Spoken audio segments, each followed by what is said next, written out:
I was a consultant at TNA under John Gaburick because that's what Dixie Carter wanted. Dixie Carter wanted me back at TNA. She knew I left because of Hogan and Bischoff. She didn't want me to leave. So the minute they left, she wanted me back. She was bringing me back as a consultant. Now, that did not sit well with John Gaburick because I know more about writing a wrestling show and wrestling in general than he ever will his entire life. John Gaburick was a TV producer at TNA, at WWE. Yeah. He had no experience with talent, no experience with producing his show, writing his show, nothing. So the minute I started consulting, within an hour, John Gaburick saw that I knew more about the job than he ever would. And basically, when people thrive on power and when people thrive on ego, they don't want people around them that know more than they do. So the minute I accidentally sent that email to that asswipe at One Wrestling, wherever, not One Wrestling, wherever he writes, it's not One Wrestling. Yeah. The minute I sent that by accident, John Gaburick could not wait to pick up the phone, to call me, to tell me they were no longer going to use my services as a consultant because I made that mistake. Their secret, and it was their secret. I could have cared less who I was writing at TNA. Yeah. It was their little secret. He could not wait to tell me. So basically, John Gaburick does not want anybody at TNA that knows more than he does, that is going to garner more respect in a locker room than he has. Thus, Vince Russo will never work for TNA. And if you know Dixie Carter, it's not hard to understand. Bro, I've known Dixie Carter for 12, 13 years. I worked with her for a decade, okay?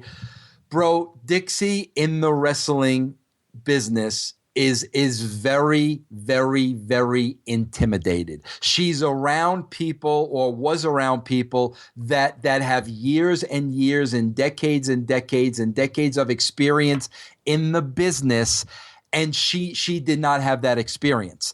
So she never liked to give her own opinion because she never had confidence in herself. That's why she always relied on what the dirt sheets were saying.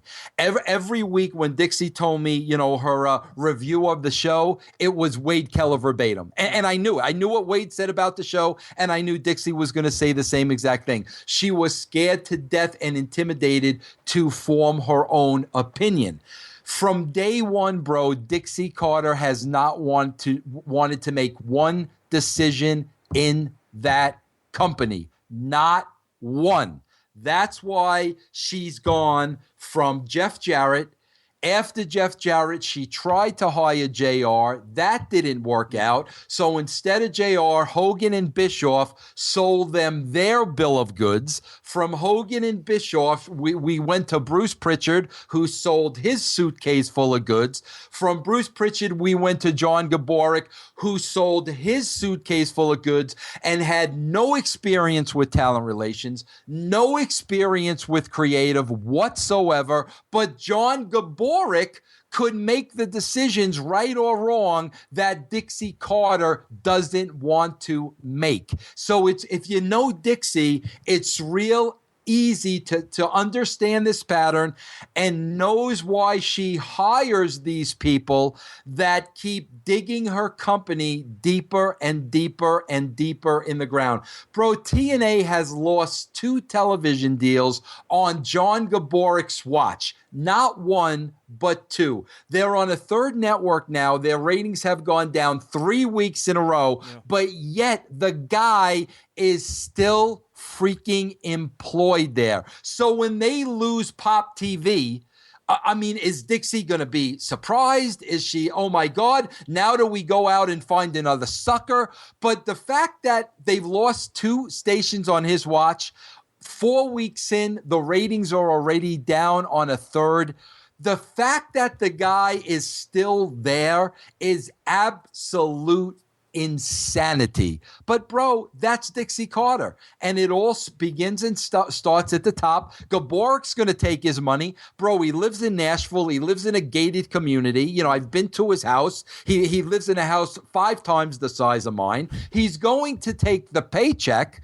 That's on Dixie. That's not on John. That's on Dixie. Well, bro, you got to understand. You know, like Bruce kind of mentored me a little bit at the WWE. So, bro, when Bruce was out of work, I suggested we bring Bruce into TNA to help me out. You know, I wanted to return the favor to Bruce. But, bro, you got to understand something with me. Bro, first of all, I was in the wrestling business a long time. Put on top of that, I'm from New York. Bro, nobody's going to pull anything over me. Nobody's going to work me, okay?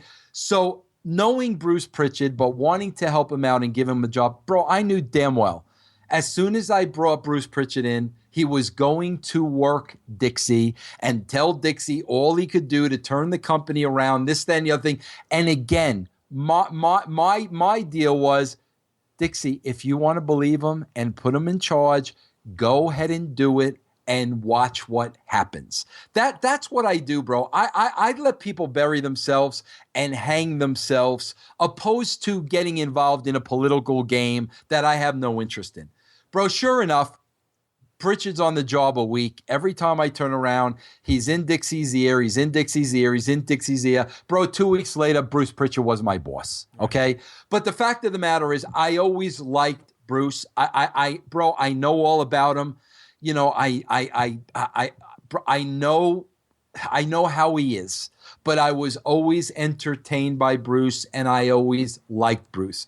Eric Bischoff, bro, every single day that I worked with the man was the most miserable day in my life. I never enjoyed it. I hated it. I never liked Eric as a human being. And a lot of that had to do with, bro, had nothing to do with wrestling, had nothing to do with his psychology or his ideas. I did not like the way Eric treated other people. I did not like the way he treated a lot of the people I worked with. I did not like the way he treated my friends. He was the most arrogant man I had ever met in my entire life. And him and I were oil and vinegar. And that's where Dixie Carter was clueless once again. There was a history that the two of us were forced together to work together at WCW, okay? And what came out of that? Bash at the beach. Now, Dixie Carter knows, okay, there's a history of Russo and Bischoff working together. It didn't work. It was bad news. What does she do? She hires Bischoff without telling me, thinking in her wildest imaginations that all of a sudden in round 2, Russo and Bischoff are going to be able to work together. When that was impossible from the start. So to answer your question, I much rather would have worked with Bruce Prichard, because at least Bruce Prichard treated people with respect and didn't think he was better than everybody else, and his crap didn't stink. So I definitely would have preferred to work with Bruce.